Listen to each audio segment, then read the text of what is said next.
টান টান উত্তেজনা আর রাজনৈতিক বৈরিতার হাওয়া এবার সুদূর কলকাতার বুকেও। ভারতের কলকাতায় গিয়ে আওয়ামী লীগ সমর্থিত একদল লোকের তোপের মুখে পড়েছেন বাংলাদেশের নাটক ও চলচ্চিত্রের তুমুল জনপ্রিয় অভিনেতা মোশাররফ করিম এবং তার স্ত্রী অভিনেত্রী রুবেনা রেজা জুই। পরিস্থিতি এক পর্যায়ে হাতাহাতির কাছাকাছি পৌঁছে গিয়েছিল বলেও জানা গেছে। প্রবাসী সাংবাদিক জাওয়াদ নির্ঝর মঙ্গলবার 16 জুন এক ফেসবুক পোস্টের মাধ্যমে এই বিস্ফোরক ও চাঞ্চল্যকর তথ্যটি প্রকাশ্যে এনেছেন। নিউ মার্কেট এলাকার সেই নাটকীয় ঘটনা।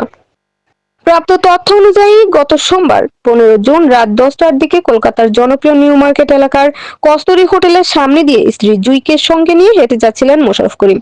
ঠিক সেই সময় সেখানে অবস্থান করা আওয়ামী লীগের কিছু সমর্থক হঠাৎ মোশাররফ করিমকে লক্ষ্য করে লাল বদর বলে অকথ্য ভাষায় গালাগাল করতে থাকে এবং আচমকা তার দিকে তেড়ে যায়। পরিস্থিতি দ্রুত উত্তপ্ত হয়ে ওঠে এবং হাতাহাতির উপক্রম হয়। তবে তাৎক্ষণিকভাবে ঘটনাস্থলে উপস্থিত কয়েকজন সাধারণ ব্যক্তি ও পথচারী দ্রুত এগিয়ে আসেন এবং মোশাররফ করিম ও তার স্ত্রীকে নিরাপদে সরিয়ে নিয়ে যান। এখনো মেলেনি আনুষ্ঠানিক বক্তব্য।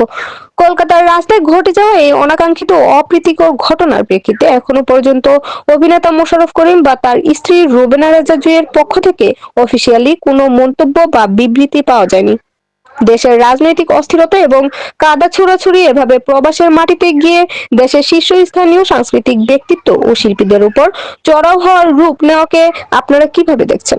একজন গুণী শিল্পীর সাথে বিদেশের মাটিতে এমন আচরণ কি মেনে নেওয়া যায়? কমেন্ট বক্সে আপনার মতামত জানান।